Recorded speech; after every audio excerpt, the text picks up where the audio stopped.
Alors, 18h01, bonjour à toutes et à tous. Je pense qu'à 18h01, bientôt 18h02, on va pouvoir démarrer. S'il y a quelques retardataires, ils prendront le train en route. Alors déjà, merci beaucoup d'être là et bienvenue dans cette conversation organisée donc par Komoot et en partenariat avec Café du Cyclisme et Café du Cycliste, pardon, et Helmut Équipement. Du coup, on va parler de voyage à vélo, on va parler de bikepacking, on va parler de longue distance autour des expériences de cet homme, le barbu que vous voyez sur l'écran là. Mais il ne sera pas seul. On va d'ailleurs faire un petit tour de présentation très rapidement. Alors, je vais commencer par moi, c'est peut-être le moins intéressant, hein, mais du coup, enchanté. Moi, c'est Mathias, je travaille pour Komoot. Je suis là pour développer la communauté française de l'application. Vous avez dû remarquer que Komoot est passé en français en octobre dernier. C'est aussi pour ça qu'on essaye de développer de plus en plus cette appli en France. Voilà, une appli dédiée à la planification d'itinéraires pour le bikepacking, pour le voyage, mais aussi pour les sorties à vélo, pour la rando, enfin bref, pour tout un tas d'activités outdoor.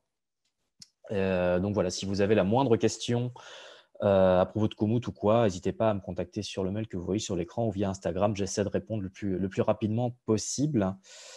Après moi, on va passer au maître de cérémonie. Alors, Mathieu, est-ce que tu es là? Je te vois en photo, mais est-ce que tu as le son et ou l'image? Et voilà. Yes, il est là. Salut Mathieu. Coucou. Alors, comment tu vas? Bien, hein, on est déconfiné, tout va très bien. Ça va, pas trop la pression de parler devant tout un tas de gens et de parler de toi pendant une heure? Non, j'ai l'impression de parler à Rémi que je vois un petit en haut à droite, c'est coucou, et à toi, c'est très sympa. Yes. Bon, de toute façon, c'est un peu comme ça que ça va se passer. Mine de rien, on est aussi un petit peu entre nous et du coup, on a des spectateurs, mais on est un petit peu entre nous. Top. Alors, du coup, je vais aussi présenter nos colistiers, on va dire. Alors, pour l'instant, il n'y a que Rémi de connecté. Donc, Rémi Clermont, enchanté. Ton son est encore désactivé. Yes, le voilà. Alors, Salut, bonjour tout le monde. Salut Mathieu. ça roule. Coucou Rémi. Alors, donc, Rémi, cofondateur et DA, c'est ça? En termes de nomenclature, je suis bon? Ouais, c'est ça. Impeccable. Bah, écoute, merci d'être là. Alors, Mathieu, tu me disais que Rodolphe était connecté. Rodolphe, si tu es là, n'hésite pas à me dire sous quel nom tu es là, parce qu'en fait, dans la liste des participants, je ne vois pas de Rodolphe, en fait, tout simplement. Donc, du coup, tu dois être sous un autre Il, nom que je ne il, connais pas. il, il relançait. D'accord, ok. Bah écoute, on va, voilà, l'essentiel c'est qu'il arrive. Je peux aussi voilà, le présenter un petit peu lui-même tant qu'il n'est pas là. Donc Rodolphe, fondateur d'une structure qui s'appelle Helmut Équipement, donc une structure de bagagerie vraiment de vélo faite main, voilà, une structure vraiment très. C'était un téléphone qui vibre. Ok, je me demandais si c'était lui qui arrivait.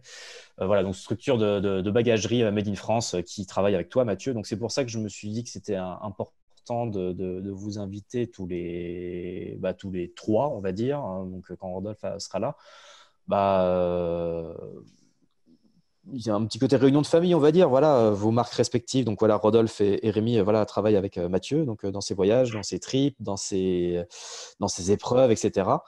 Voilà, il y a un côté réunion de famille, c'est plus simple comme ça. Mathieu, tu es ambassadeur Komoot, on ne va pas se le cacher, donc c'est aussi pour ça qu'on parle ensemble de tes aventures aujourd'hui. Donc voilà, a priori, tu travailles avec Komoot, avec Helmut et avec Café du Cycliste quand tu pars. Donc tout ça est d'une logique implacable. Donc voilà, alors avant de commencer, pour les personnes qui nous écoutent, donc là on est une centaine à peu près, n'hésitez pas à intervenir, à poser des questions sur ce qui vous intéresse dans notre conversation. Il y a une box qui s'appelle Q&R en bas de votre écran. Si vous voyez, bon, voilà, c'est mon job de les amener dans les discussions qu'on va avoir tous les quatre. Voilà, donc après, quant à nous trois pour l'instant et nous quatre, j'espère sous peu. Voilà, n'hésitez pas à intervenir, à compléter, à rebondir, etc. sur telle ou telle anecdote. Voilà, on est entre nous. Je vais essayer d'être un peu le chef d'orchestre de tout ça, mais voilà, le but c'est que ça parte aussi un peu en conversation. Donc voilà. Ah, je vois. En fait, c'est bon. Je crois que Rodolphe est là. Je vais le trouver dans la liste. Tac.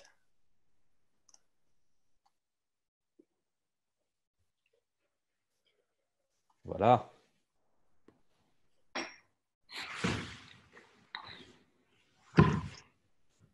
On va le laisser s'installer tranquillement et puis on va démarrer tout de suite. Salut. Yes, salut Rodolphe. Ça va? Oui, ça va et vous? Impeccable, tout va très bien. Alors, je ne sais pas depuis combien de temps tu étais là et si tu as entendu un petit peu l'intro, mais voilà, en gros, j'ai fait la présentation et j'ai fait le tour de table de tout le monde. J'ai un peu présenté, je t'ai un peu présenté ainsi que Helmut. Si tu veux redire un petit mot vite fait sur Helmut, mais on aura l'occasion d'en parler pendant le talk aussi. Ok. Donc voilà, l'idée c'est donc voilà rester sous le mode un peu conversation, un peu à la cool quoi, histoire que les gens ne se sentent pas trop dans un truc un peu trop formel. Bon, alors déjà voilà, on va commencer à mettre des petites photos sympas. Beaucoup de photos de Mathieu, hein, je vous préviens, pendant 1 heure et demie. Donc Mathieu, il faut que tu t'habitues à te voir hein, sur un écran. Déjà, première question qui semble un peu évidente. Comment c'était hier ou avant-hier? En général, j'imagine que voilà, on est 4 à avoir été roulés à l'extérieur. Comment c'était de revoir de la verdure? Comment c'était de retrouver de l'air frais? Mathieu, on commence par toi, parce que j'ai pas l'impression que tu as niaisé hier quand tu es sorti en vélo. Donc, raconte-nous ce que tu as vécu hier. Je suis parti à la journée. Hein. J'ai du bol. Hein. En habitant à Marseille, en fait, même si la moitié du périmètre de 100 km, c'est de la nage, hein, c'est la Méditerranée, il reste l'autre moitié. Et puis, nous, dès qu'on sort de l'agglomération, on a tout un tas de terrains de jeu qui est hyper enthousiasmant, notamment le col de l'Espigouillet et tout un pataquès. Et j'ai été faire un grand tour. La journée, ça représente un peu plus de 200 km et quelques bosses. Et c'était chouette, ouais, c'était chouette de voir du monde. C'était chouette d'aller chercher des toutes petites routes que je connais bien, que je n'ai pas vues depuis 2 mois. Ça a donc commencé hier, hein, lundi, je ne suis pas sorti. Il pleuvait, hein, je suis Marseillais, moi, dès qu'il pleut, je fonds. Et voilà, non, j'avais du boulot. Et donc, je m'étais gardé le mardi complet, à fermer le téléphone, à penser à rien, à partir tout seul. Et ça fait un bien fou. J'espère que ça continuera dans ce sens. Très bien, ok. Commençons par Rémi. Est-ce que Rémi, tu as eu l'occasion de, peut-être que tu n'as pas forcément eu le temps ni rien, mais est-ce que est-ce que ces premières heures, ces premiers jours de déconfinement ont été fructueux pour toi? Ouais, bien sûr, j'ai eu le temps. C'était beaucoup mieux que la dernière fois que j'ai vu Mathieu, où on était tous les deux sur Home Trainer. C'était rigolo d'ailleurs, Mathieu. On n'a pas rediscuté depuis, mais non, je suis allé rouler, bien sûr. Alors, j'ai pas eu la chance de faire autant de kilomètres que Mathieu, parce que la reprise aussi, ça demande pas mal de boulot chez nous. Dans la société, on a pas mal d'organisations à faire, mais j'ai repris le train-train. Et pour nous, le train-train, c'est de rouler entre midi et 2. On a la chance, on habite au pied du Col d'Ez, donc je me suis déjà fait mes deux petites sorties de midi au Col d'Ez, qui est vraiment l'activité classique pour moi et pour une bonne partie de l'équipe qui a fait du cycliste. Donc, D'accord, ok. ouais, j'ai repris, j'attends avec impatience ce week-end pour aller faire une vraie sortie. Mais ça fait du bien. Rodolphe, j'imagine que là, tu es busy à préparer toutes les sacoches des gens qui sont prêts à partir en bikepacking tout l'été, mais est-ce que tu as eu le temps de prendre un peu l'air aussi, toi, de ton côté? Non, depuis le 11 mai, absolument pas. C'est à mon grand regret, justement. On est le 13, hein, ça Là, va, mais ouais. non, je suis confiné dans l'atelier, là. D'accord, ok. Il y a trop de boulot. Habituellement, je peux utiliser, j'ai la chance d'habiter à 5-6 km, donc 5 km, donc ça me permet quand même de prendre l'air quand il fait beau pour venir bosser en vélo. Mais là, avec la météo et puis le nombre de boulot, la quantité de travail à faire, j'ai mis le vélo de côté pour l'instant. Je le reprendrai bientôt. Top. Alors, j'ai déjà une petite question d'ailleurs de James Dalton Morris. Est-ce que les sorties de Mathieu sont toutes dispo en GPS sur Komoot? Alors, j'imagine que la plupart le sont, mais par rapport à celles dont on parlait à l'instant, il se trouve que j'avais préparé un slide, malin que je suis. Si jamais vous avez envie d'en savoir plus sur sur sa sortie d'hier, il a pris un paquet de photos et puis bah voilà, il a fait quand même des bornes. Donc voilà, si vous avez un téléphone sur vous, ou un truc avec un lecteur de QR code, flashez-moi ce que vous voyez sur l'écran et vous allez en savoir plus. Mais globalement, voilà, si vous voulez suivre un petit peu ce que fait Mathieu et ce que Mathieu va faire à partir de maintenant qu'on est déconfiné, c'est sur Komoot que ça se passe. N'hésitez pas à jeter un œil. Mais ça tombe bien qu'on reparle un petit peu de ta sortie d'hier, Mathieu, puisque pour moi, c'était un peu le point de départ de la discussion. Ça tombait plutôt bien. Pour une sortie comme ça, quelle a été on va dire, ta méthodologie? Je veux dire, j'imagine que ce truc-là, tu l'as préparé un peu en avance. Voilà, tu avais hâte de te déconfiner, d'aller rouler. Mais déjà, on va commencer par le trajet. Comme tu as commencé à l'expliquer tout à l'heure, c'est plutôt des coins que tu connaissais déjà. Mais voilà, comment tu as bossé le trajet d'hier, par exemple? Est-ce que tu as eu besoin de travailler ça d'une manière particulière ou pas? Ou c'était trop connu pour toi? Non, non, non, pas du tout. En fait, le truc, c'est que ce trajet fait partie d'une collection, justement, que j'ai mis sur Komoot, que j'ai appelé Boomerang. Et en fait, cette collection-là, c'est que des trajets que je fais dans le coin. Et si tu veux, au fil du temps, j'ai pu relier des points A, des points B, des petits segments que je trouvais bien. Et en fait, là, c'est pas une étude sur un trajet où je me pose la veille, où je me creuse la tête et je passe 1 heure ou 2 à potasser les routes, à vérifier sur des vues satellites ce que ça donne ou pas. Là, c'est très différent. On va dire que c'est la récolte d'années et des années de roulade dans le coin. Et du coup, j'en arrive à une petite collection. Et en fait, hier, j'ai tout simplement été pioché dans ma collection Boomerang. J'ai été regardé dans les plus grandes parce que je savais que j'avais envie de rouler à la journée complète. Et voilà. Mais non, la journée d'hier, c'était plutôt sur regarder le vélo, vérifier que rien ne s'était dévissé ou je ne sais pas trop quoi pendant ces 2 mois, parce que ce vélo-là, c'est pas celui qui était. Donc, non, non, c'était plus une préparation mentale, et encore, c'est beaucoup dire qu'autre chose. Ça, c'est ma plat d'hier, elles sont toutes disponibles dans une collection, et ça, c'est récolté avec le temps. D'accord. J'en profite pour répondre à une deuxième question de la même personne. Est-ce que c'est facile à trouver dans Komoot? À la fin de ce talk, je vous enverrai un mail avec d'ailleurs le replay de ce qu'on est en train de notre petite conversation. C'est pour ça que vous avez un petit voyant qui clignote qui dit que ça enregistre. Donc, c'est pour permettre de revoir le replay si jamais vous avez raté une petite partie, quelque chose qui vous intéressait particulièrement. Et puis, je mettrai aussi le lien du profil de Mathieu. Et à l'intérieur, vous pourrez trouver ses collections, etc., etc. Ainsi que d'ailleurs les comptes de Café du Cycliste et de Helmut Équipement pour les futurs potentiels événements qu'on va faire ensemble, etc. Mais ok. Du coup, pour un gros day trip comme tu as fait hier, bon, visiblement, vu les photos, il n'a pas trop fait moche. Tu n'as pas besoin de te surcharger non plus parce qu'effectivement, tu pars à la journée. Mais à quel point tu prends en compte, par exemple, la météo? Est-ce que tu prends des choses avec toi en plus ou est-ce que tu pars vraiment le plus léger possible, même pour un day trip? Non, Est-ce non, qu'il y a non. déjà un aspect un peu bikepacking, entre guillemets, dans une sortie à la journée comme ça, un peu grosse ou pas? Ouais, bah, ouais, forcément. Moi, je suis plutôt du genre frileux. J'aime pas me prendre la tête avec des aspects de météo. J'aime bien ne penser à rien jusqu'à pédaler et à me dire que je pars de telle heure à telle heure. Donc, je suis plutôt du genre prévenant. Donc, j'ai un vélo qui peut se charger en sacoche très simplement et je mets toujours 2, 3 conneries. Bon, là, je t'avoue, hier, il faisait vraiment très beau. Donc, je suis juste parti avec un coupe-vent et une paire de manchettes parce que ça caille un peu le matin et Ouais. la descente d'école. Mais voilà, non, sinon j'avais pris à manger. Voilà, c'est surtout ça. J'avais pas envie de galérer. Je savais pas trop à quoi m'attendre avec le déconfinement. Ouais, les commerces Et- ouverts ou pas et tout, ouais. Ouais, ouais, ouais, voilà. Donc, j'avais surtout chargé les sacoches de bouffe pour pas être enquiquiné, m'arrêter où je veux. Et je me suis arrêté 10 000 fois. Enfin, voilà, j'ai fait vraiment une journée de randonnée super paisible à profiter de chaque instant. Et ça, tu n'as pas besoin de t'équiper en particulier. Mais sinon, j'hésite pas. Effectivement, si je vois que la météo est capricieuse, il y a des trucs pratiques pour ça. Les manchettes, les jambières, c'est des choses qui se plient en 2 secondes. Tu fous ça ou dans le dos ou dans des sacoches si tu en as. Et j'hésite pas à me charger parce qu'au final, c'est pas quelques grammes de plus qui vont saloper ma sortie. Par contre, si il se met vraiment à tourner vinaigre et que là, j'ai rien pour me couvrir et que si ma sortie s'est terminée sous un abribus à grelotter en attendant que ça passe, c'est pas drôle. Donc voilà, avec le temps, j'ai appris à être prévenant avec tous ces petits détails qui font que tu passes une bonne sortie au final. Ça t'a pris combien de temps hier? T'as roulé 10 heures? Ouais, j'ai roulé moins, j'ai roulé 9 heures et quelques, mais j'ai eu 10h, 10h20, 10h30, je sais plus, pour faire le tout, déjeuner, pause comprise. Donc, ouais, j'y suis allé relax. Ouais, la météo a le temps de changer, en effet.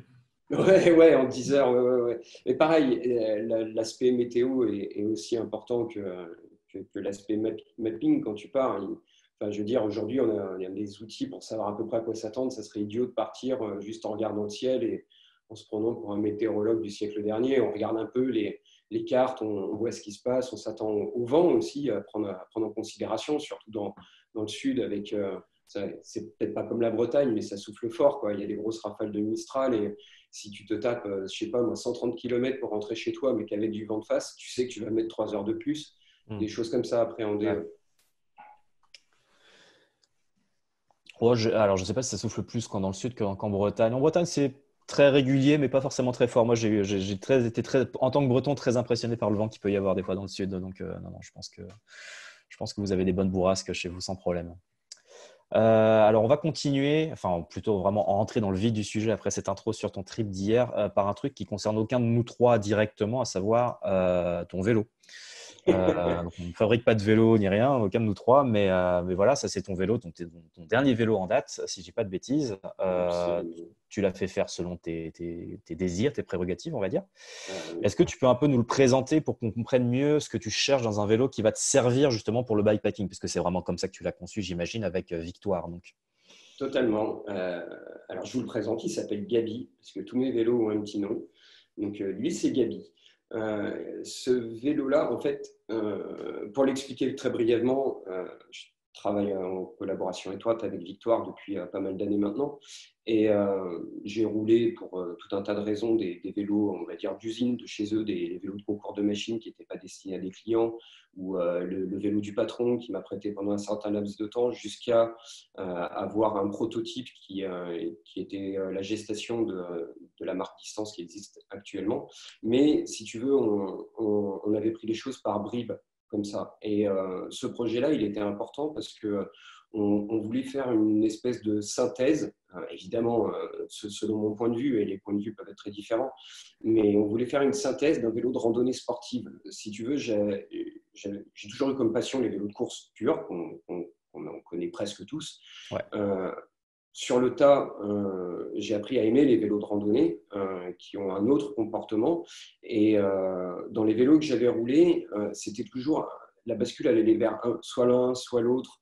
Ou quand c'était l'un, il n'y avait pas forcément les avantages de l'autre. Alors, on ne peut jamais, soi-disant, faire un outil de pointe qui est trop crossover. Mais je trouve que dans le vélo, ce n'est pas forcément une vérité parce que le vélo doit avant tout répondre à des besoins plutôt que d'être un foudre de guerre sur le papier. Et donc, on peut faire,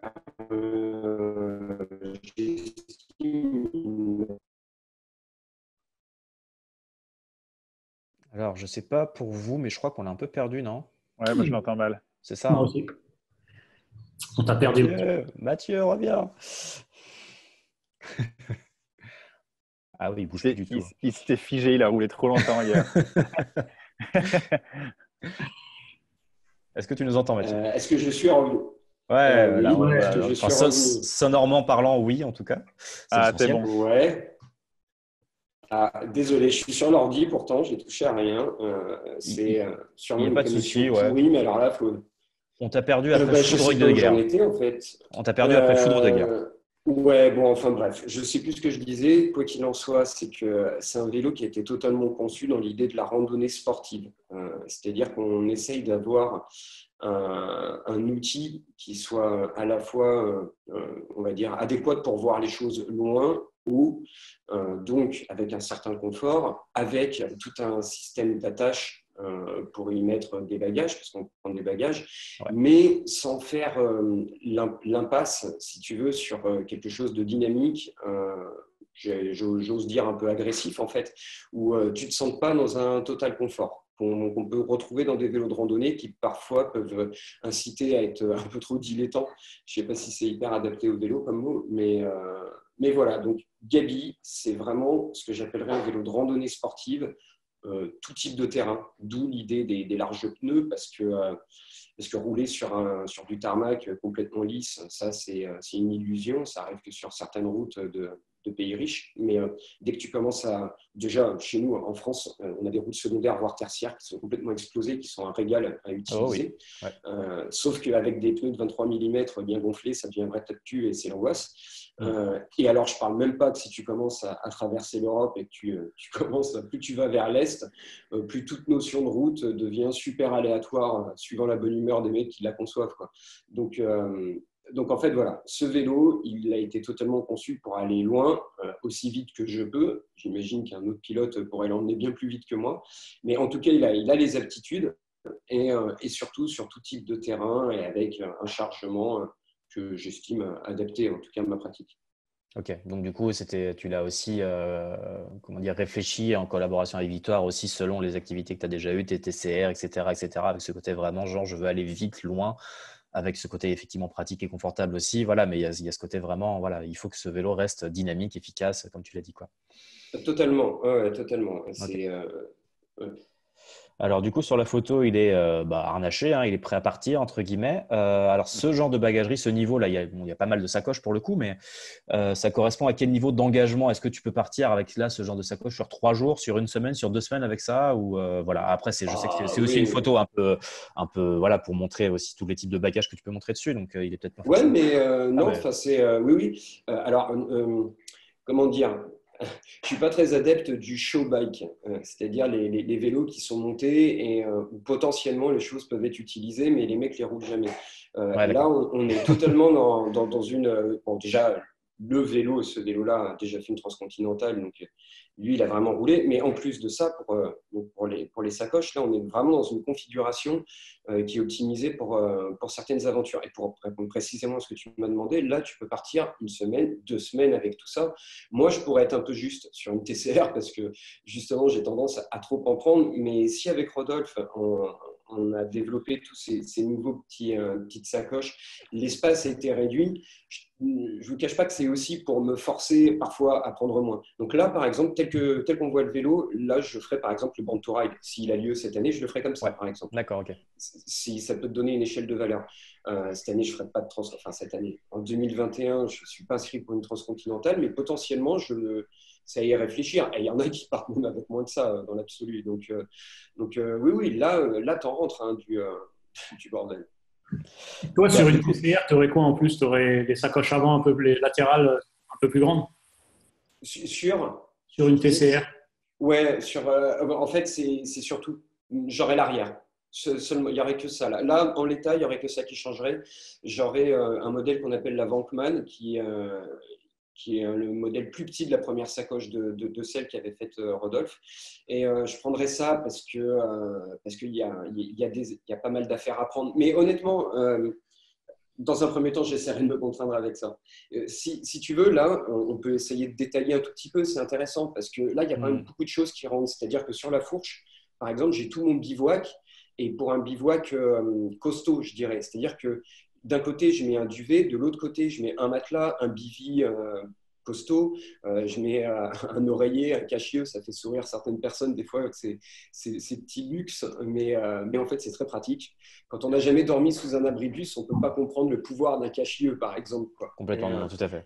Voilà, c'est ce genre de délire. Et rien que là, en fait, en partant de ce postulat, tout mon bivouac est à l'avant. Donc, en fait, si visuellement, c'est assez simple de décomposer ce qui va rester. La bouffe, ça va dans les petites pochettes qui sont accrochées au guidon. Et après, tu n'as plus que tes vêtements à dispatcher entre l'arrière et l'avant, selon ce que tu estimes le plus pratique. Et tout ce qui va être, on va dire, électronique, je sais pas moi, des petites pastilles isotoniques, j'en sais rien, ce que tu as envie de prendre, ça va plus se situer dans la sacoche, la cavalier, hein, la bien nommée cavalier que tu as entre les jambes.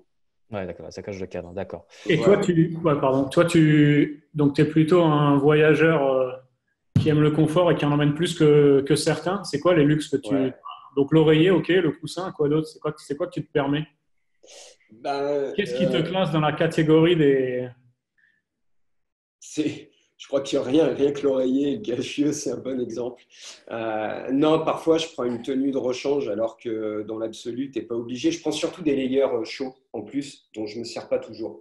Et c'est surtout ça mes luxes, parce que c'est vrai que sur une transcontinentale, par exemple, ça a été rarissime que je me serve vraiment de toutes mes layers chauds. Mais si tu veux, c'est une espèce de sécurité. Je ne vais pas dire que c'est une angoisse, parce que dans l'absolu, ça m'amuserait presque. Mais je me dis toujours, quand je vois par où je passe, quand tu t'engages sur des choses aussi longues, peu importe que ce soit une transcontinentale, un band to ride ou quoi, où tu sais que tu vas passer des hautes montagnes, mais tu ne sais pas à quelle heure tu vas les passer, parce que le but du jeu, c'est de relier le point A au point B le plus vite possible. Autant cette montagne, comme ça m'est arrivé plein de fois, je vais me retrouver en haut du Furcapas ou en haut du Galibier, mais en fait, il est minuit, 1h du matin, mais qui me dit que je vais avoir la puissance, la lucidité pour redescendre, qui me dit que je n'ai pas un pépin. Enfin, je peux rester coincé là-haut. sans drame, juste coincé en se disant qu'il faut attendre 1 heure ou 2, c'est le moment de me poser.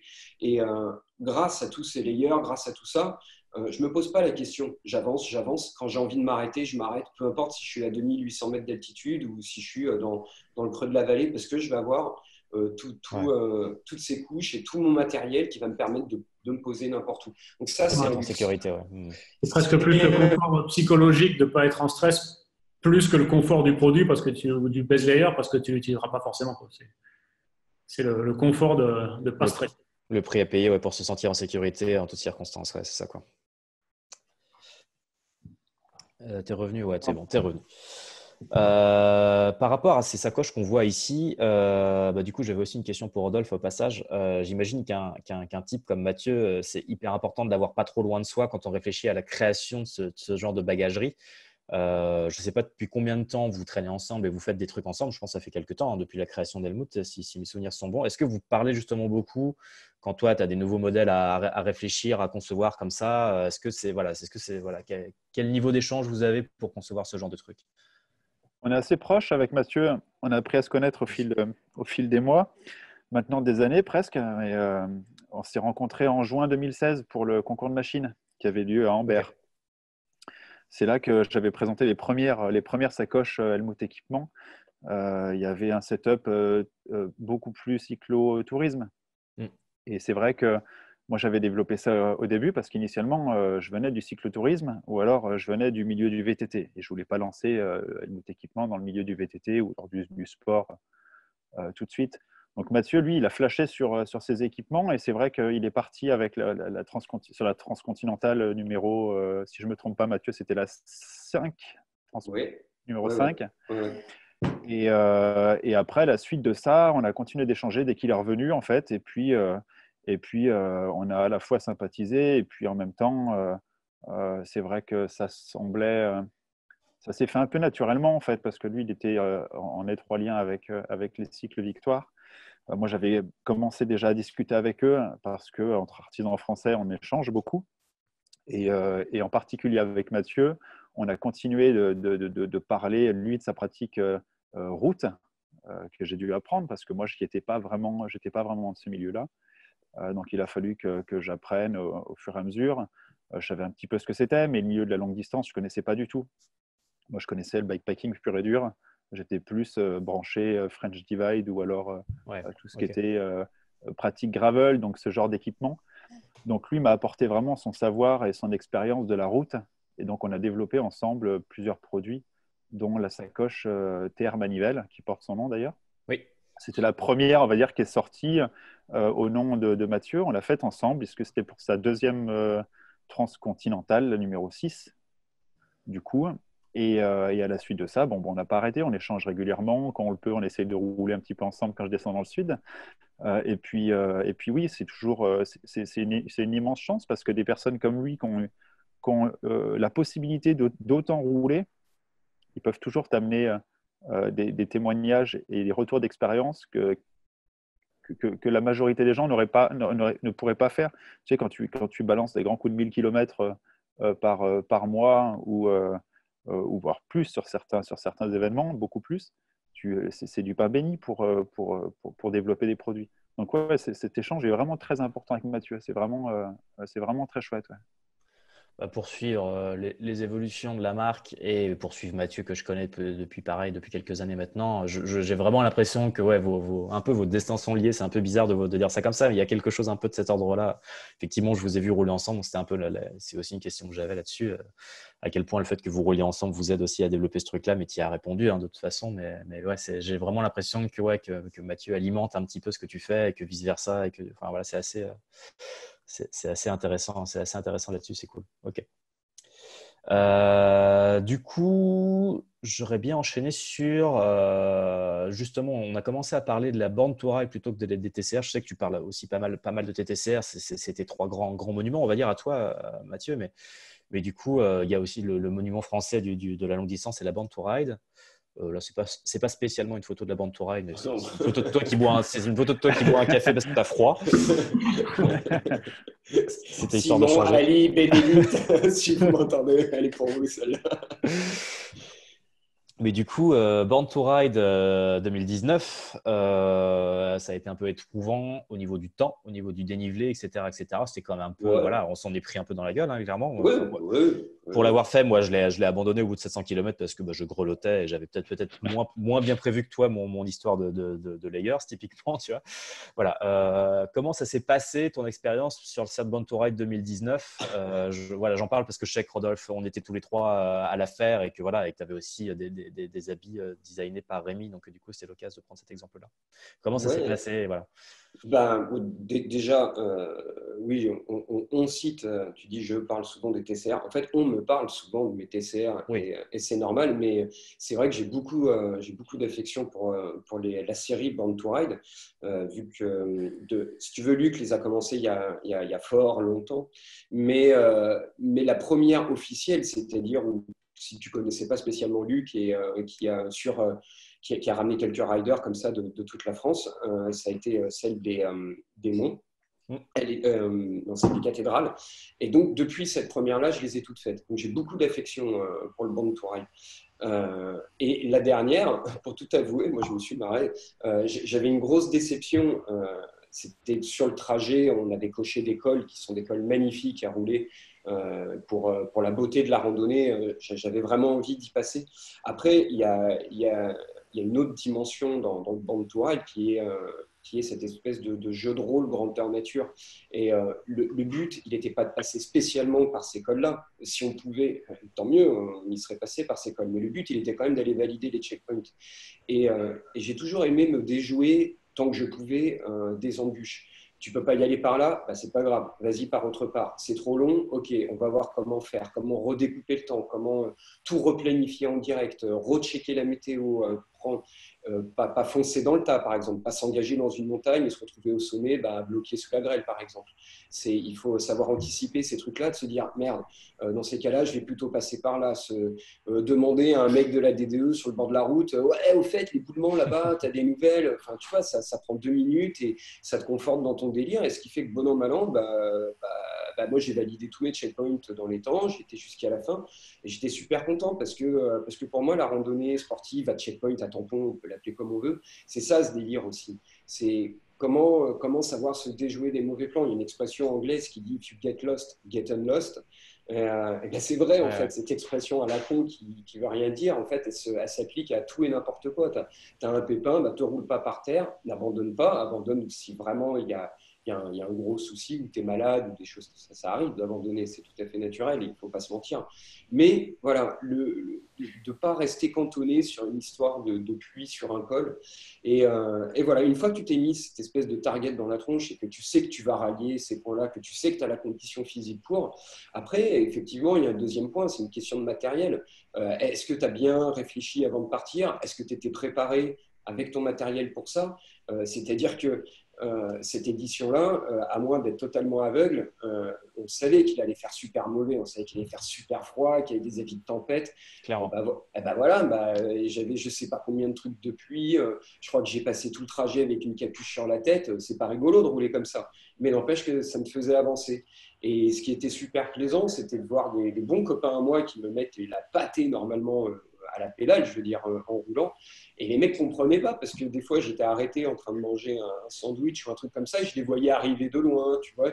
Ils se demandaient, putain, mais t'es passé. Bah, en fait, c'est juste, j'ai avancé tranquillement. Et c'est vrai que la plupart du temps, je roule pas très vite, mais j'essaye de fluidifier le truc. Alors parfois, ça suffit pas, malheureusement. Mais souvent, cette espèce d'expérience et d'être un peu un roublard de la route, comme ça fonctionne. Un bon équipement et garder toujours en mémoire ta cible. Est-ce que c'est franchir absolument tel col ou est-ce que c'est aller rallier un checkpoint? Et au final, la Born to Ride, pendant 3 ans, il se trouvait qu'elle avait lieu donc 2 mois avant. Et là, je suis désolé, mais là, c'est moi qui vais reparler de la TCR. Ouais. Mais du coup, c'était comme une espèce de récapitulatif, si tu veux. C'était un test géant avant la grande épreuve. Tu te lâches sur 1200 km exactement équipé comme ce que tu dois faire après. Bon, bah, quand tu arrives, que tu sais que tu viens de passer une semaine enfin une semaine, pour le coup, la BTR, c'est 4 jours, là, mais tu viens de passer 4 jours sur la flotte à travers la montagne, et bah, que tout s'est bien passé, bah, tu dis, OK, c'est cool, j'ai plus qu'à faire 4 fois pareil maintenant. Et c'est parti. Ouais, tu as coché une énorme case et a priori, voilà, c'est plus de la répétition et puis de la fatigue sur le long cours. Après, c'est plus des problématiques corporelles à gérer, mais au finalement, ton vélo est prêt, ton équipement est prêt, ta manière d'envisager les choses est rodée, quoi. Ok. Ils sont hyper rassurés. Ouais. Tu avais quoi en termes de fringues pour justement éviter ce genre d'intempéries à la con, de tempête de grêle, parce que clairement, il y a eu de la grêle à un moment. Voilà. Qu'est-ce que tu avais pour te protéger de tout ça? Alors la grêle, il n'y a rien à faire, faut chanter pour pas la sentir. Voilà. Ça t'oublie, ça fouette la gueule. Hein. Le Mont-Cenis, on s'en souvient tous. Hein. Le Mont-Cenis sous la grêle, c'était quelque chose. Non, bonne veste de pluie avec café. Déjà, j'avais une veste sans capuche, sans rien, qui me servait de base pour toute la journée. Et quand il y avait Ouais. quand c'était vraiment des grosses averses où ça devient pas possible, j'ai une espèce de veste à capuche de type Gore-Tex que je rajoutais, donc ça fait un peu charlot parce que du coup tu as deux vestes de pluie sur toi. Mais franchement, c'est des trucs vraiment très légers, très fins, et ça a été ultra efficace. Là, je peux dévoiler, Rémi, il est en train de bosser sur un nouveau modèle qui est super bien. J'ai eu Ouais, ouais, l'occasion de on rouler travaille, avec. on travaille. Ben, justement, à l'époque, tu avais sa capuche, ça ne devait pas être une veste de chez nous. Euh, Non, non, mais non, en non. effet, on y travaille. On y travaille. Voilà. Et là, pour le magazine, on a fait un Nice-Marseille sous des torrents de flotte avec Alain, et Rémi m'avait prêté ce prototype. Et je suis très impatient de l'avoir. Voilà. Mais je pense qu'une bonne base, c'est une veste de type, pour des trajets de plusieurs jours, hein, j'entends, une veste de Ouais. type randonnée avec capuche. C'est bête, hein, mais le fait de ne pas avoir de l'eau qui te coule dans la nuque, le truc, c'est de jamais s'arrêter. Voilà, quand tu prépares ton équipement de pluie, il faut que tu aies un équipement où tu te dises je vais pouvoir rouler même s'il tombe à verse.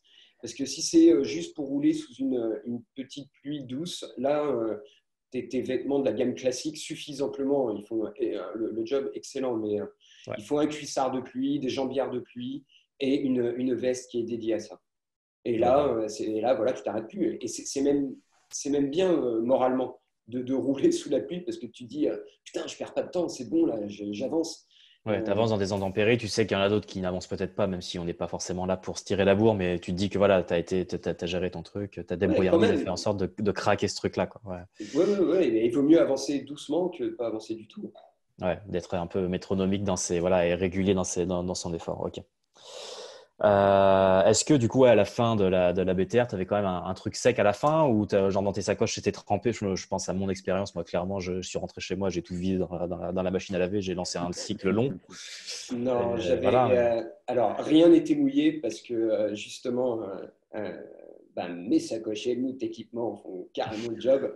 Non, mais en plus, c'était un point. Je pense que franchement, des sacoches, ils prennent la flotte. J'en ai eu des caisses. Si Rodolphe, quand on s'était rencontrés, il m'avait présenté ces trucs, ça serait arrêté là. J'aurais fait, ouais, ce mec est trop cool, c'est super. Et puis, mais j'aurais continué avec d'autres éléments. Il y a là, je veux dire, toute la sympathie que j'ai pour lui passe pas dessus les caractéristiques techniques de ses équipements quand je Ouais. pars rouler. Et ces équipements ont été conçus pour ça. Et en plus, j'ai cette coquetterie. Ah oui, on parlait de luxe. Voilà, j'ai cette coquetterie de ranger mes affaires dans des petits sacs en cordura. Déjà, le sac en cordura, c'est quelque chose de respirant, mais qui a des propriétés étanches déjà qui sont pas Ouais, mal ouais. du tout. Alors, t'imagines si je fais ça pour séparer les choses. J'ai des petits sacs de couleurs. Ouais, Et pareil. Je comprends. comme ça, je me prends pas la tête à chercher un truc. Je sais que je veux mon haut, il est là, il est rangé là-dedans. Je veux mon truc. Voilà, je me prends pas la tête. C'est fait pour ça. Et du coup, c'est un espèce de combo indestructible. Et franchement, des sauces sur la tronche. Je m'en suis pris des coriaces comme celle Les dont tu sacs. parlais sur le. Voilà. Et non, j'ai pas de. Dieu merci, j'ai pas de souci là-dessus. Juste, vu qu'on parle de ça, de la flotte et des sacoches, il y a aussi le délire du garde-boue arrière. Ça fait grincer des dents pas mal de puristes. Moi-même, j'avoue que c'est assez moche, mais en fait, ça a une utilité. Il n'y a qu'un truc qui fait passer l'eau dans les sacoches, c'est quand tu as la roue par répétition qui vient arroser. Imagine, tu mets un tuyau d'arrosage sur une sacoche pendant Oui, toute c'est une ça. Au bout d'un journée. moment, ça perce. Hein. Enfin, voilà, ça traverse. Ouais.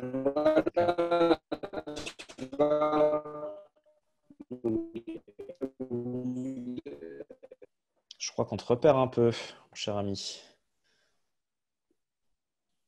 Même complètement d'ailleurs. Mathieu, reviens! C'est les connexions marseillaises, ça. Hein. Ouais, on dirait. Est-ce qu'il nous entend ou pas? Est-ce que tu nous entends, Mathieu? On te voit bouger un petit peu, c'est pas franc. D'accord. Si ça va.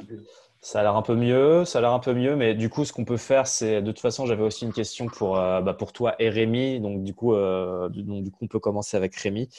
Quand tu pars sur ce genre d'événement, là, du coup, on peut peut-être parler d'une TCR, parce que du coup, c'est vraiment des événements que tu prépares, voilà, pendant très longtemps, et puis c'est des événements qui durent très longtemps aussi. Comment tu bosses avec, voilà, sur un terme vestimentaire, avec une marque comme Café du Cycliste, et notamment avec Rémi, toi, quand Mathieu vient te voir en disant tiens, j'ai la TCR 2018 à faire, il me faut ça, ça, ça, comment vous bossez ensemble pour lui préparer entre guillemets un kit adapté à sa pratique? Ton son est coupé, Rémi. Faut que tu réactives ton son. Il nous entend ou pas? C'est une équipe de choc. Rémi, tu es en muet, faut que tu réactives ton micro. Yes, c'est bon, il a capté. Pardon, excusez-moi. Nous y voilà, il n'y a pas de souci, t'inquiète pas, ça arrive à tout le monde. On se connaît depuis quasiment 10 ans avec Mathieu. On s'est rencontrés à la base parce qu'on avait besoin d'un graphiste, parce que Mathieu, il a un métier. Yes. Il a un vrai métier, il est graphiste. Et on cherchait un mec bon, et à Marseille, tout le monde sait que les mecs sont bons. Donc, on a commencé à travailler comme ça. Et finalement, on a fini par avoir Mathieu comme ambassadeur assez naturellement.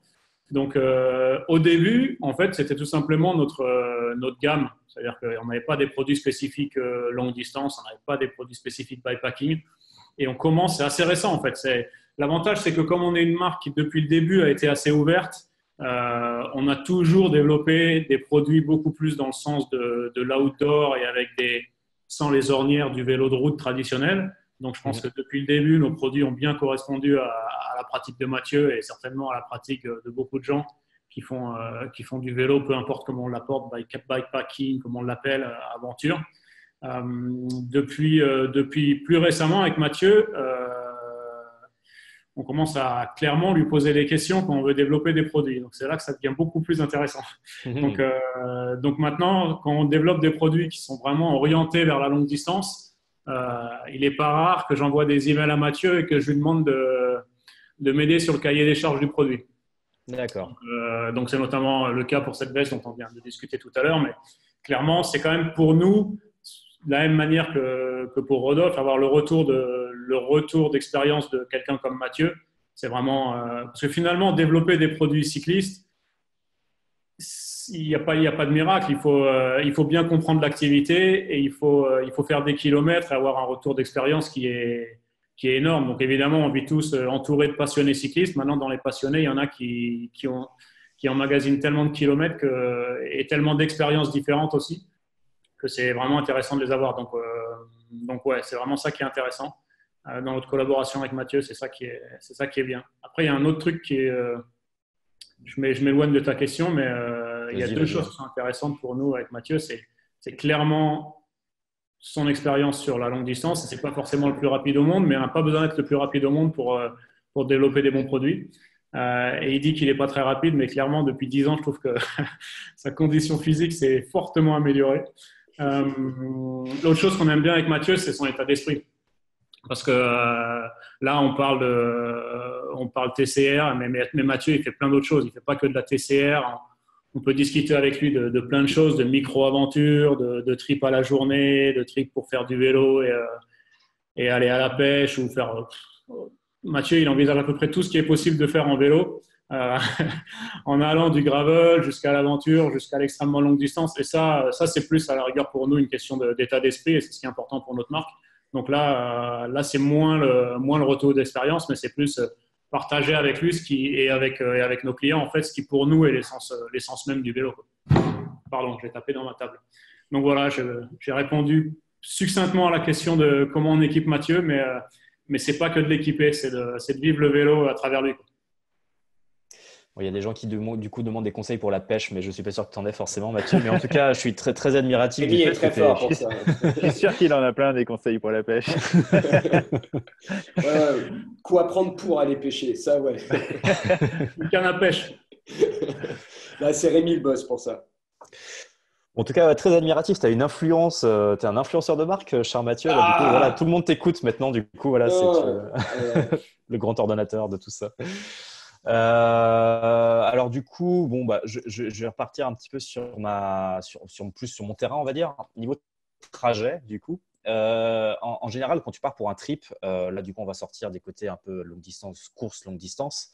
Quand tu pars pour un trip, notamment sur plusieurs jours, quels seraient pour toi les premiers réflexes à avoir? On peut parler de Komoot, bien évidemment, mais même au-delà de Komoot, hein.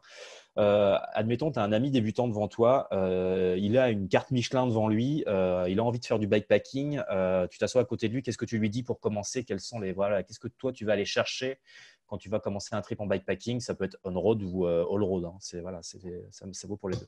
ah bah, il y a une évidence, c'est quand tu n'es pas en course, quand tu n'as pas une obligation d'un chrono particulier, tu zappes tout ce qui est route un peu trop dangereuse, des choses que tu pourrais emprunter en temps de course. Là, tu passes clairement à côté. Donc, moi, je vais chercher avant toute chose les, un panorama. J'aime bien grimper, voilà. J'aime bien monter, aller dans les montagnes, grimper, des petites routes serpentées. Mon kiff, c'est d'avoir, par exemple, le point de bascule. Ce que j'appelle le point de bascule, c'est le moment où tu vas faire demi-tour, grosso modo, ou la moitié de ta map, peu Ouais. importe.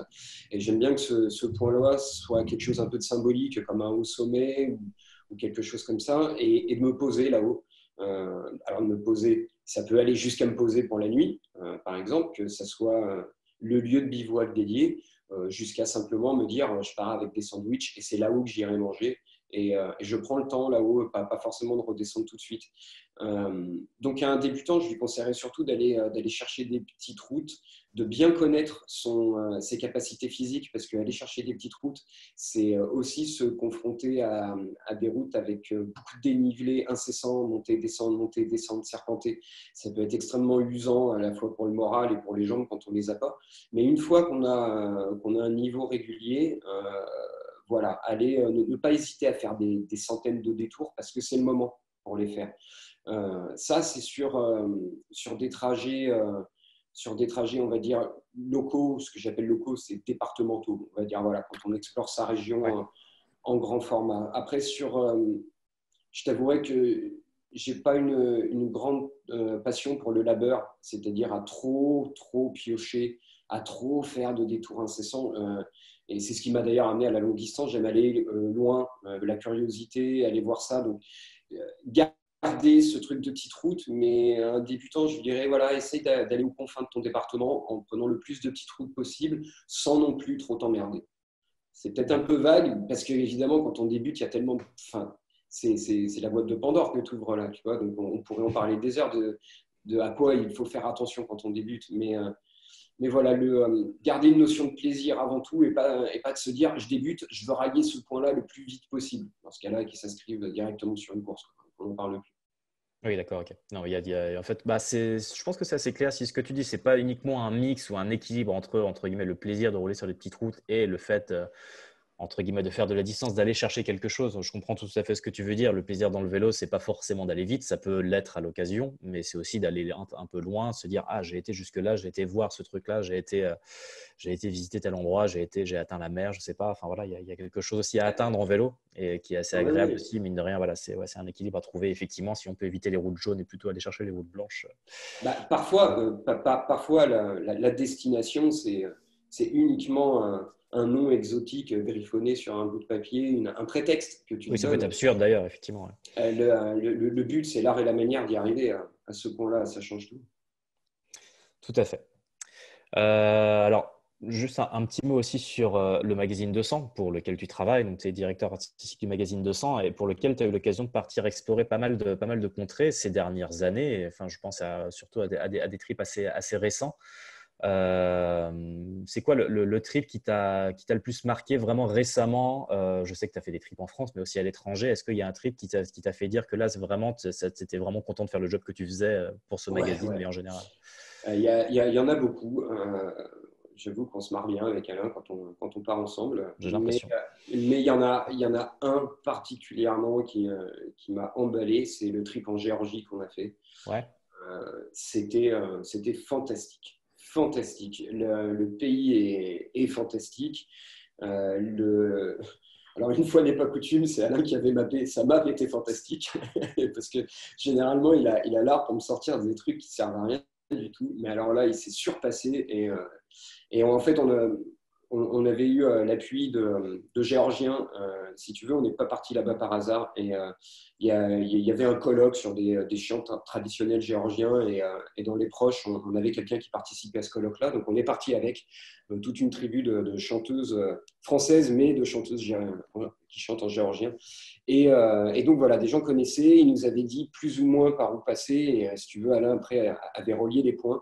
Et donc, on est parti de la capitale et on a été relié. Alors, là, pour le coup, c'est exotique, mais pour nous, ça ne voulait rien dire. On a été relié Batumi, qui est une espèce de cité de vacances pour vieux Russes. Ouais, une station balnéaire, Avec des buildings au bord de la mer. Enfin, c'est complètement délirant, c'est assez rigolo en soi. Et pour y accéder, en fait, on est passé par la petite chaîne de montagne, parce que si tu veux, en Géorgie, les plus hauts sommets sont au nord, à la frontière russe. Mais là, c'est le bordel, il y a les chars russes et tout. Il y a des zones qui sont totalement.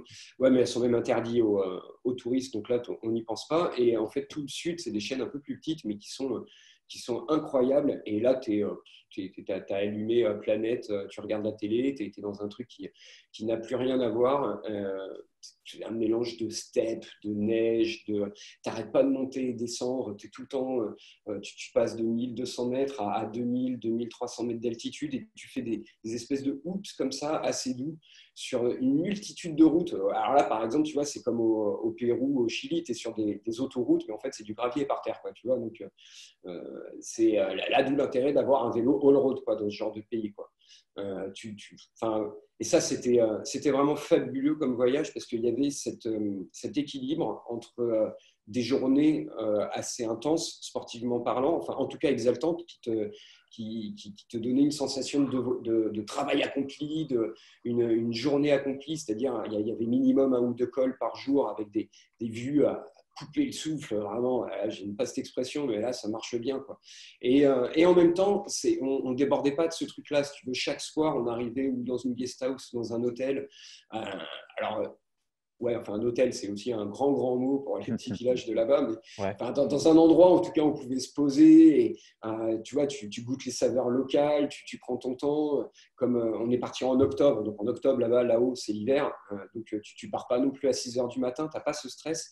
Donc, voilà, il y avait une espèce d'équilibre, une alchimie qui s'est créée là-bas. Et les gens, c'est un truc que j'ai découvert en traversant les Balkans à plusieurs reprises. Maintenant, c'est cette espèce d'amour que j'ai pour ces gens des pays de l'Est. Alors, ça vient peut-être de mes origines, alors que moi, je ne les connais pas. Dans ma famille, on est tous français ou quoi, mais j'ai des origines proches de l'Est. Je ne sais pas, il doit y avoir un retour à ça, j'en sais rien. Je me sens proche de ces gens, de leur gueule pas si bien faite. Quand je leur souris, qu'ils voient qu'il me manque autant de dents qu'eux, il leur en manque, tu vois, il y a un truc sympa qui s'instaure entre eux. Et du coup, j'ai un super feeling avec ces gens. Et j'ai retrouvé ce truc-là là-bas. Et donc voilà, ce voyage avec 200, c'était ultime, même s'il y a eu d'autres choses vraiment très chouettes. Si jamais il y a des gens qui ont dans leur réserve de 200, voilà, ce voyage, je vous invite à le relire parce que c'est vrai que c'est vraiment cool. Moi, j'avais vraiment adoré lire votre récit là-dessus. Petite pub perso, du coup, tu as aussi fait une collection sur ce trip en Géorgie sur ton compte Komoot. Donc voilà, n'hésitez pas à aller jeter un œil puisque voilà, il y a des belles photos à voir et c'est quand même assez impressionnant à suivre. N'hésitez pas à y aller, surtout tout court. Hein. Suivez la même trace s'il faut. Enfin, je veux dire, ça vaut vraiment le coup. La capitale de Tbilissi est totalement folle. Vraiment. Ça peut être vraiment, effectivement, c'est pas forcément le pays auquel on pense pour aller faire du bikepacking, mais c'est vraiment, moi j'ai découvert quelque chose et j'ai découvert un pays et aussi voilà, une atmosphère assez particulière quand j'ai lu ce truc-là et quand j'ai vu tes photos. Donc ouais, je pense que ça peut vraiment valoir le coup. Il est -5. Bon, le temps imparti étant en théorie d'1 heure, on va pas se mentir, on va peut-être déborder un petit poil, mais du coup, je me dis que ça peut être l'occasion de nous atteler un peu aux questions des spectateurs et des spectatrices. Je vois que j'ai déjà 2 questions sur la différence. On parlait du vélo tout à l'heure. Il y a pas mal de gens qui m'ont demandé la différence entre distance et victoire. Donc, celle-là est complètement pour toi, Mathieu. Oui, très simple. Bah, non, Oui. c'est très simple. Si tu veux, Victoire, c'est infini. C'est des projets qui sont sur mesure. Chaque vélo est conçu selon le cahier des charges d'un client. Donc, tu peux aller où tu veux, tu fais tout. Tu as un niveau de finition qui ne s'arrête pas, qui est au bon vouloir de ce que le client veut et peut se permettre aussi également. Ça, c'est comme tout cadreur artisanal sur mesure. Distance, c'est plus particulier parce que c'est tout le savoir-faire qui a été accumulé chez Victoire. Donc, les vélos sont fabriqués dans le même atelier par les mêmes employés. Je préfère d'ailleurs dire des artisans cadreurs. C'est vraiment ils ont de l'or dans les mains, ces petits potes. Et en fait, la grosse différence, c'est que c'est donc des tailles prédéfinies. On est sur une petite série. Alors, des tailles prédéfinies, c'est pas l'arnaque. Tu n'as pas genre 2-3 tailles par modèle. Tu as vraiment un choix de géométrie qui a été pensé sur 8 à 9 tailles par vélo. C'est extrêmement complet. Et tu as un niveau de finition qui, forcément, pour réduire les coûts, est un peu moins poussé. C'est-à-dire que sur mon vélo, par exemple, j'ai l'internalisation, ce qui est dur à dire comme complète des câbles. Des câbles. Que ce soit les durites hydrauliques, l'électricité, tout ça passe en interne. Sur une distance, la plupart du temps, tu vas les retrouver en externe. Voilà, c'est des niveaux de finition qui sont pas moindres en qualité, mais moindres en niveau de gamme, on va dire. Et tout ça a permis de rationaliser les coûts, d'avoir des process de production aussi. Ça a mis du temps, 2 ans. Distance, ça a mis 2 ans à se créer.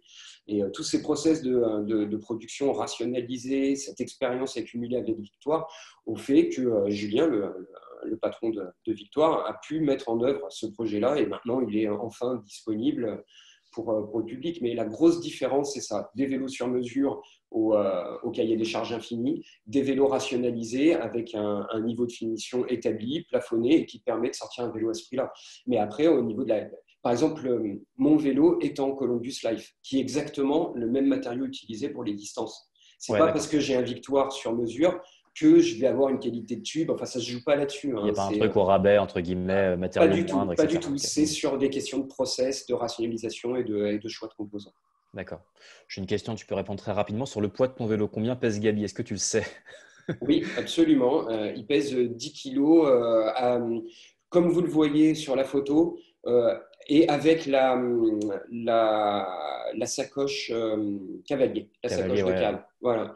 Et tous les inserts et tous les machins dessus. Donc, en fait, il pesait 9,3 kg quand on l'a sorti vous savez quoi? C'est noté sur le bike check complet qu'il y a sur le site Victoire. Ah, effectivement. Voilà. Tout est noté dessus en détail. Oui, parce que j'ai pris une tête jolie note pour tous ces aspects. Je ne retiens pas tous les détails. Mais oui. Bref, en tout cas, il ne dépasse pas les 10 kilos, ce qui est vraiment super, parce que mon ancien vélo, équipé pareil, avec les dynamos, les lumières avant, arrière et tout le truc. C'est ça qu'il faut voir. C'est pas mon véloce qui pèse 7 kilos. Mon vélo, c'est un vélo de course. Voilà, c'est facile, il n'y a rien sur un vélo de course. Tu vois, quand tu enlèves tout, tu enlèves les inserts, tu enlèves toutes toute l'électricité et compagnie, tu descends vite. Là, donc, 10 kilos, c'est extrêmement bien. Mon ancien vélo montait quasiment à 13 kilos. Tu vois, on a gagné 3 kilos, c'est incroyable. Et Mathieu, combien de kilos chargés sur une borne to ride? 4 jours, en gros. Là, avec maintenant le vélo à 10 kilos, tu dois monter à 14, 15 avec l'eau. Avec l'eau. C'est important parce que l'eau, c'est que tu te prends quand même 1,5 litre de flotte dans la tronche. Donc, tu prends 1,5 kg, Ouais, c'est pas rien. Ouais. Mais il y en a qui montent. Moi, je me suis vu retirer des affaires de mon vélo avant que je casse ma balance. D'ailleurs, j'avais une balance qui, tu sais, tu suspends le vélo. Je l'ai pété avec mon vélo qui dépassait les 21 kilos. Et là, je me suis dit, alors tu sais, la plupart, elles sont électroniques, digitales. La mienne, elle était analogique avec une aiguille. C'était une vieille balance. Et quand je l'ai cassée, je me suis dit, là, Mathieu, il faut que tu arrêtes tes conneries. Tu commences à devenir un peu plus minimaliste. La machine à café, c'est trop. Voilà. Un aspect dont on n'a pas du tout parlé, une question d'Olivier. Est-ce qu'il y a une préparation mentale d'avant-course ou on va dire d'avant-trip de longue distance en général pour assimiler toutes les conditions compliquées, toutes les potentiels mauvais moments, etc. Voilà. Est-ce que tu te prépares un peu mentalement? Est-ce que tu te mets dans des conditions spécifiques ou quoi? Alors, j'ai envie de dire spontanément oui. Oui, parce qu'en fait, c'est un boulot que je fais à l'année. Le délire de ne pas être focalisé que sur une épreuve dans l'année, de faire de multiples choses qui sont parfois très engagés. Parfois même, des trajets plus courts sont beaucoup plus engagés que des gros périples que j'ai pu faire, de par la nature de la météo et la topographie des lieux. Mais je mentalise beaucoup les choses. J'adore faire ça.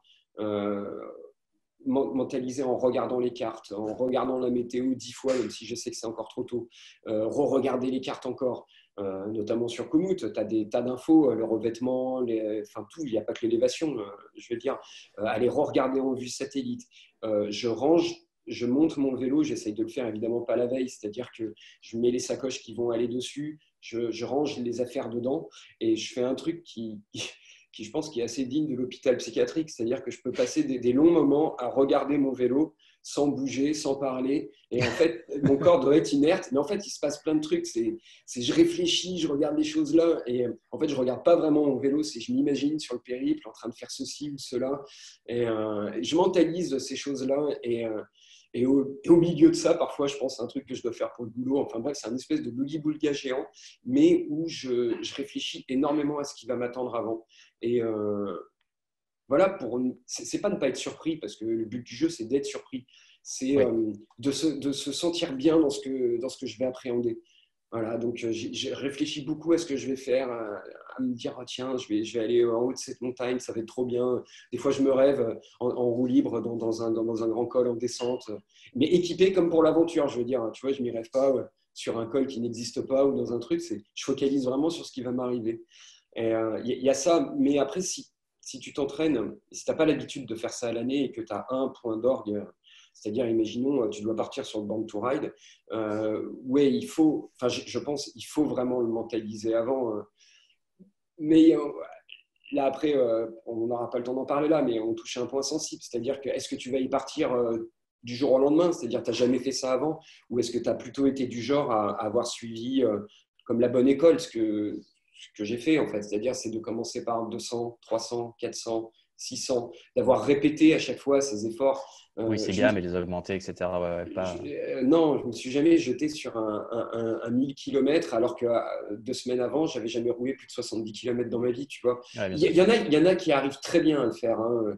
Je ne peux pas juger, ça serait totalement débile. Ça arrive. Ça n'a pas été mon cas. Donc, si tu veux, il y a un moment aussi où tu te connais, tu sais, ça fait quand même beaucoup d'années maintenant que je vis le vélo par le prisme de la curiosité, de l'aventure, des voyages au long cours, on peut appeler ça comme on veut. Et donc, du coup, j'aime bien être dans ce bain constant de réfléchir à la prochaine aventure. Et donc, de faire des gros scotch devant mon vélo équipé, rêver un peu. Ouais. Alors là, on est sur une question un peu philo, entre guillemets, mais l'aventure, lorsqu'elle est autant préparée, en est-elle autant une ou pas? Encore Mais une? bien sûr, parce qu'en fait, tout ce que tu fais, c'est rêver. Tout ce que tu fais, c'est rêver. La seule chose que tu prépares, la seule chose qui est réelle dans ce que tu as préparé avant, c'est ta route. Encore heureux que tu aies préparé ta route, parce que alors, si tu vas avec un compas et en regardant les nuages, je veux dire, tu n'es pas rendu, quoi. Donc, Ouais. ça, c'est le truc que tu as vraiment fait. Si, par exemple, il faut arrêter d'halluciner, par exemple, sur 4000 km de route, tu ne peux pas repérer. C'est comme ça qu'on se paume. C'est pour ça que tu as des mecs qui pèsent, qui disent « Ouais, mon GPS, il m'a envoyé ceci. » Non, mon gars, ce n'est pas ton GPS, c'est toi qui n'as pas assez bien regardé dans le détail par où te faisait passer des pétouilles, il y en a partout. Tu ne peux pas couvrir tout ça. Donc, en fait, voilà, tu n'as fait que rêver, tu as vu des monuments. Je veux dire, si demain on te dit tu pars à Venise, si tu n'as jamais été à Venise de ta vie, la découverte de Venise ou de New York, peu importe, ne va pas être biaisée parce que tu as déjà vu 10 fois Venise ou New York à la télé. Ouais. À un moment donné, c'est toi, la première fois que tu fous les pieds quelque part. Ça, c'est une vraie première fois. Et alors encore plus quand tu vas à Pétaouchnok, je veux dire, dans des endroits où très peu de choses circulent. Donc ça, c'est une chose. Et après, la préparation de tes sacoches, au final, tu n'as fait que quoi? Tu n'as fait que rêver et mettre des vêtements dans des bouts de tissu qui vont être portés sur un vélo. Donc non, la curiosité est un élément hyper important que tu gardes et que tu as. Il y a une fois, ce qui est arrivé là, sur la dernière transcontinentale, il y a un mec qui a pesté parce qu'il n'a pas été pris. Et la seule chose qu'il a trouvé à faire, c'est prendre exactement la route qui a été indiquée, les checkpoints, les parcours obligatoires, et de la faire 2 mois avant. Je me suis refusé à voir ce qu'il faisait parce que je le connais, que j'ai rien contre lui, mais je me suis refusé à regarder ce qu'il faisait. J'ai mis son compte momentanément off de mes réseaux parce que je voulais pas qu'il me gâche cette expérience et ce plaisir de la découverte. Cette découverte. Je veux dire que je sache qu'à tel endroit, il y a tel col. Ok, mais j'ai pas envie qu'il y ait un mec qui me dise avant, ouais, ici, les gens, ils sont chiants. Là, tu vas pouvoir te restaurer là. Non, tout ça. Tous les trucs factuels, comme je ne book jamais d'hôtel, je fais pas ce truc-là de booker des hôtels, de machin. Comme je le disais au début de la discussion, j'avance toujours non-stop et je m'arrête quand c'est le moment de s'arrêter. Si c'est devant un hôtel et que j'ai besoin d'un hôtel, je le fais. Si je n'ai pas besoin d'hôtel, je m'arrête quand il y a un bon spot, je pose mon bivy ou ma tente, peu importe dans quelles conditions je pars, et je m'arrête là. Donc, du coup, tu te gâches rien du tout, sauf si évidemment tu es rentré trop dans le détail. Mais avec ce que j'expliquais, on en est très loin. Ouais, d'accord. J'ai une question de Julien. C'est vrai que c'est une question que je me suis déjà posée moi-même. Tu fais de plus en plus de photos, tu en as toujours fait, tu adores faire des photos et tu en fais des très belles. Comment tu gères cette partie-là? Est-ce que le fait de faire des photos te fait t'arrêter très souvent? Est-ce que la photo perturbe ta partie ride? Est-ce que le ride, enfin voilà, comment tu agences entre guillemets ta prise de photo et ton ride sans Non, que ça... c'est une contrainte. Ouais. Faire des photos est une contrainte. Maintenant, alors j'en ai toujours fait, oui, même si la manière dont je la pratique actuellement a beaucoup évolué par rapport au début. Mais l'idée de base, c'était de ramener un témoignage que j'ai toujours été graphiste et j'ai toujours aimé l'image. Donc, si tu veux, quand je partais, c'est un truc qui a été intégré tout de suite, en fait. Mais même quand je partais pour 70 bornes avec mes potes, je faisais des photos. Après, donc c'est un truc naturel d'avoir envie. Une fois que tu as l'envie de faire ces photos, la vraie question, c'était ça. Est-ce que c'est une contrainte? Oui, c'est une contrainte. Parce que faire des photos à l'iPhone, ça va 5 minutes, mais au-delà de 2 posts Instagram, ce n'est pas spécialement exploitable quand tu fais de l'édition. Et puis, techniquement, ce n'est pas la folie. Donc, tu vas commencer à chercher à t'équiper. Et là, c'est un puits sans fond. Tu passes par des tas de choses. Parce qu'au début, tu veux un super appareil, et puis c'est trop lourd, puis ça ne correspond pas à tes choix, et puis tu repasses. Alors, moi, j'ai trois setups, on va dire, hein, qui vont du plus volumineux au plus microscopique. Et il y en a un, c'est un hybride avec un objectif en focale fixe. Ça, c'est ce qu'on va dire, c'est l'objet volumineux qui est contraignant parce que ça prend du poids, ça prend de la place. Tu n'as pas envie spécialement de l'abîmer quand la météo devient hyper problématique. Et je fais quoi de ce truc-là? J'ai un setup qui est plus petit avec un RX100 chez Sony, mais du coup, il est devenu un peu bâtard. C'est-à-dire que c'est quand même un poids, tu sais pas trop où le mettre, mais ça a l'avantage, t'en as rien à fiche, tu vois, tu peux l'abîmer, tu peux le casser, bon, c'est pas très grave.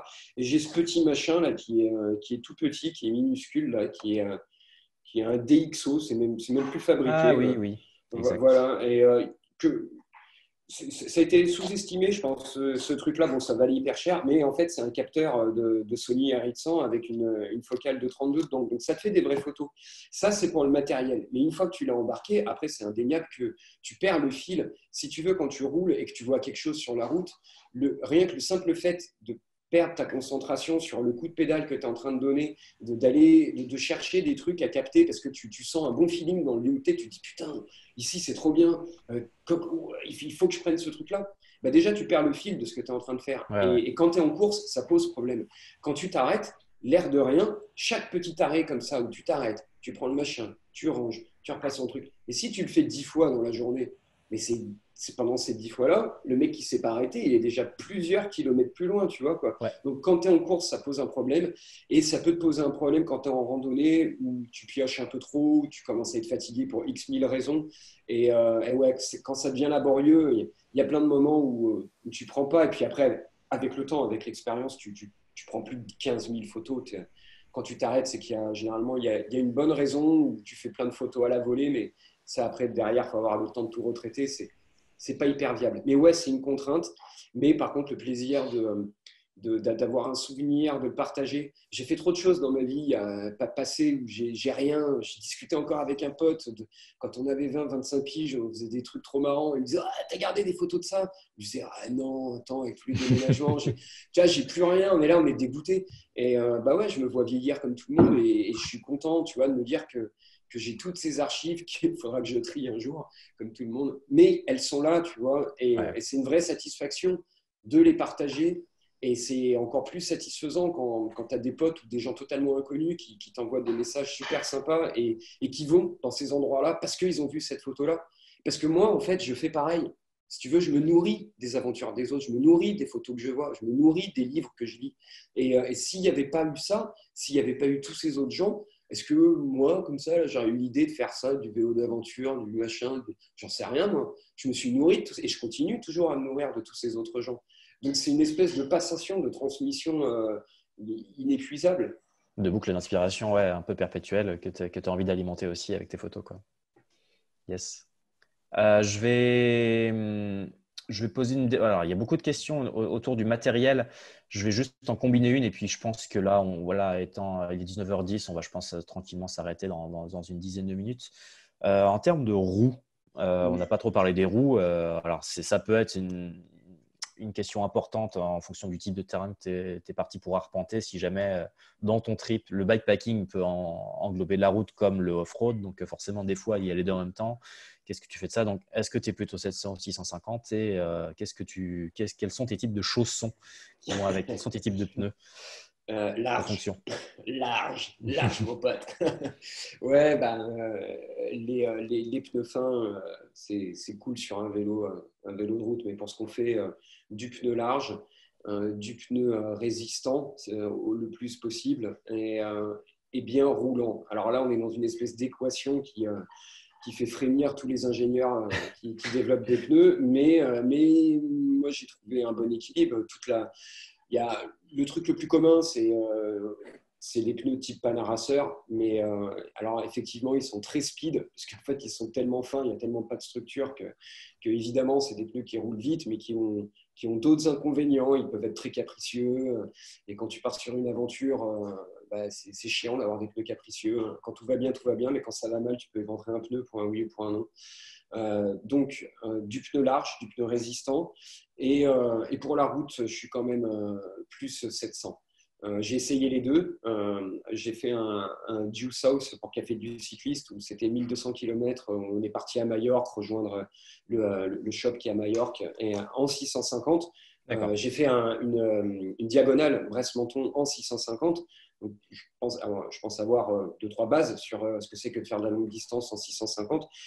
Et c'était clairement, c'était rigolo, mais c'est comme si je touchais les limites de ce pneu-là par rapport à ma façon de rouler. En 700, il faut quand même avouer que tu as une sensation d'inertie qui est vachement plus présente. Peut-être que c'est que dans ma tête, mais en tout cas, c'est comme ça que je le ressens. Et quand je dis large en pneus, là, actuellement, je suis sur des Terravel. J'adore ces pneus-là en ce moment. C'est une marque américaine, mais ce n'est pas du tout fabriqué aux États-Unis, évidemment. Mais ils ont une gamme de pneus qui est ce que j'appelle all-road, c'est-à-dire qui n'a pas de structure à crampons. Donc, c'est pour du petit gravier ou pour les plus acrobates d'entre nous qui vont vraiment dans du gros gravel. Mais par contre, c'est un véritable pneu pour traverser l'Europe sur tout type de terrain. Ça marche à fond. Là, je les ai en 42, ce qui est très large. On n'est pas obligé d'abuser comme moi. On peut descendre à 38, 35. C'est déjà très bien. Et surtout, je suis un adepte du tubeless pour rouler en souplesse. Et alors là, tu es sur un billard du point A au point B. D'accord, ok. Cette réponse est très claire et très argumentée, donc top. C'est vrai que c'est souvent les grands débats entre cyclistes en ce moment, et du coup, c'était cool d'avoir ton avis sur le sujet. Au final, ça reste des choix très personnels quand même. Oui, tout à fait. De toute façon, il faut tester, il faut mettre à l'épreuve tout ça. Personne n'a vraiment le savoir absolu, c'est impossible. Clairement. Je suis désolé d'avance pour celles et ceux qui nous écoutent et qui ont posé des questions. Ça va être compliqué, je pense, de répondre à toutes les questions. J'ai essayé d'en prendre les plus pertinentes ou d'en regrouper certaines, etc.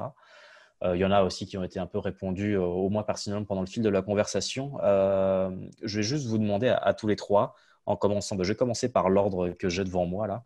Donc, je vais commencer par Rémi.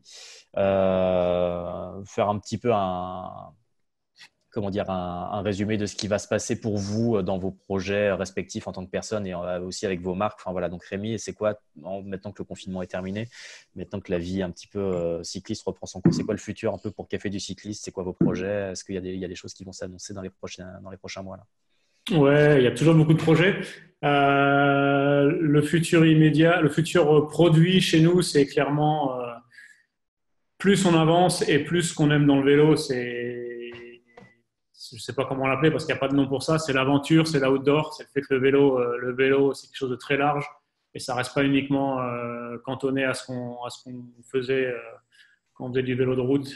Donc plus ça vient, plus on a envie de développer des produits beaucoup plus versatiles, ce qu'on peut faire avec Mathieu, mais aussi sur des accessoires, sur de la bagagerie. Donc clairement, on a plein de projets produits qui s'éloignent parfois un peu du pur vélo. Ça, c'est au niveau produit. Après, le déconfinement chez nous, ça veut dire une chose, ça veut dire qu'on peut retourner faire du vélo, faire des images, parce qu'une grosse partie de notre marketing chez nous, c'est tout simplement de rouler, de faire des images et de documenter ce qu'on fait. Donc, toute l'équipe est repartie sur des projets, c'est ce qui nous fait triper tous les jours. Donc, que ce soit d'aller faire du vélo dans notre quartier, sur la Côte d'Azur, dans les montagnes derrière chez nous, ou d'aller faire du vélo à l'autre bout du monde, des fois juste pour ramener des belles photos. Donc, voilà, on est relancé à fond là-dessus et ça fait du bien. Top. Place à Helmut, du coup, Rodolphe, j'imagine que voilà, tu es encore une fois en train de plancher sur toute la bagagerie pour que les gens puissent rouler en bikepacking cet été, mais quels sont un peu voilà, c'est quoi un peu le turfu là pour les prochains mois pour Helmut? Alors, comment dire, Helmut, moi je suis toujours tout seul, hein, donc Ouais, c'est ça. là je suis en saison ultra haute avec le déconfinement et puis le nombre de cyclistes et amis qui veulent parcourir les routes. Donc là, il y a beaucoup de travail. Les projets à venir, j'ai annoncé il y a très peu de temps une nouvelle gamme qui était plus dédiée au sport. C'est celle qu'on a vue Ouais. dans le jeu, dans le talk avec le vélo de Mathieu. Cette nouvelle gamme couleur olive. Donc ça me demande aussi pas mal de travail parce que j'ai eu pas mal de commandes. Et puis, j'essaye toujours de faire en sorte de ne pas trop décaler les délais et puis essayer de faire ça bien, quoi. Et puis, on essaiera un petit peu, je pense qu'il faudra que je rediscute avec Mathieu de différents projets parce que c'est vrai que le coronavirus a décalé forcément des projets, autant des projets d'images, des projets de vidéos, il peut y avoir 2-3 choses dont on avait parlé.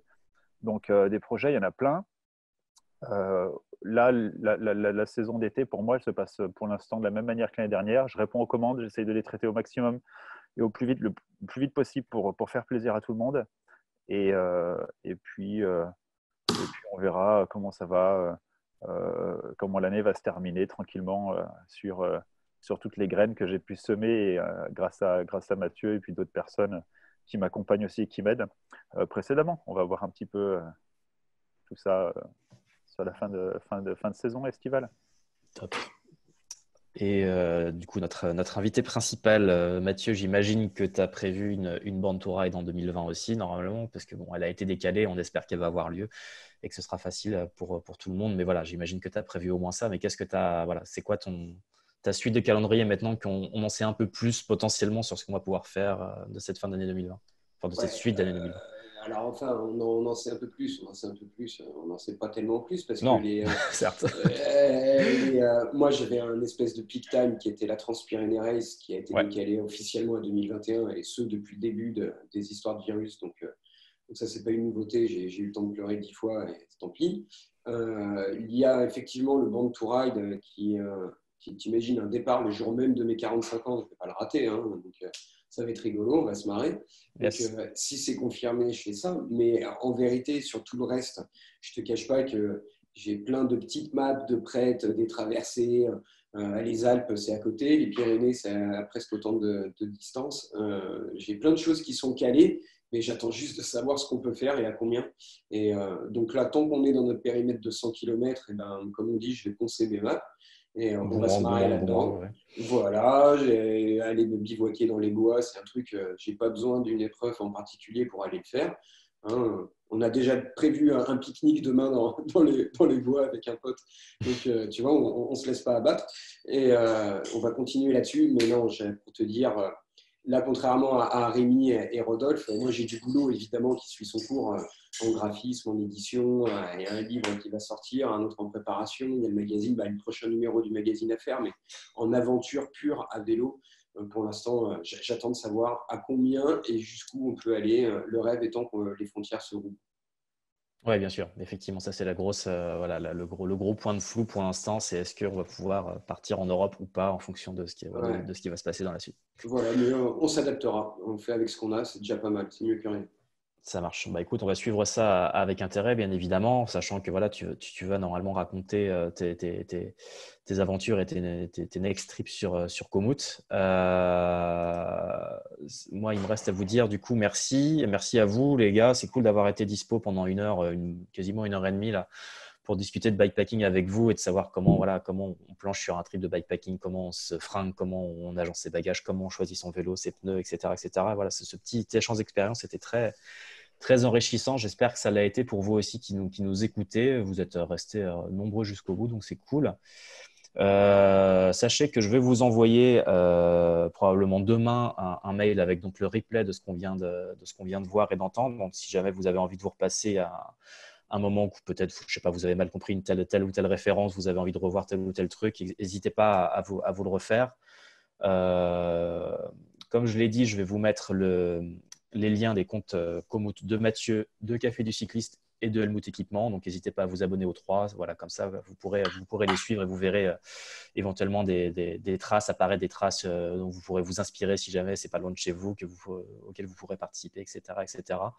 Alors Rémi, je sais qu'il était question que moi, juste avant le Tour de France, je vienne organiser un événement à Nice accompagné d'un petit ride. Pour l'instant, forcément, c'est complètement mis entre parenthèses ou retardé. J'espère qu'on aura peut-être l'occasion de le faire cette année quand même. On va voir. Mais en tout cas, je serais ravi de pouvoir venir à Nice vous voir. Voilà.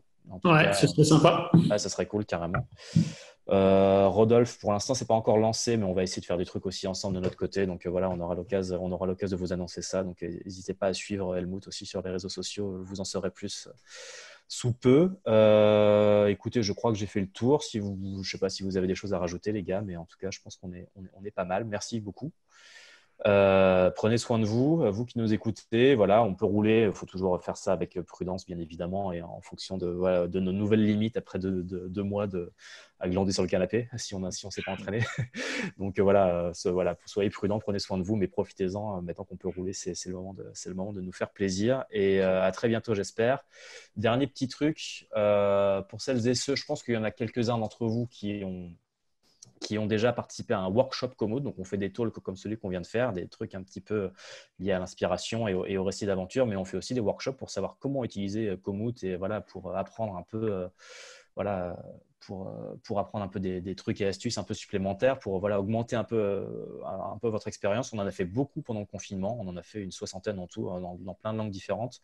Maintenant qu'on peut rouler, on va se calmer un peu de notre côté, mais on va continuer à en faire régulièrement. Et le prochain, sachez qu'il est lundi à 18h. Donc, s'il y a quelques personnes ici qui n'ont pas forcément eu le temps de bûcher sur leur planification d'itinéraire et qui ont envie d'en savoir plus, ça se passe lundi à 18h. Voilà, c'est aussi simple que ça. Donc, n'hésitez pas à participer.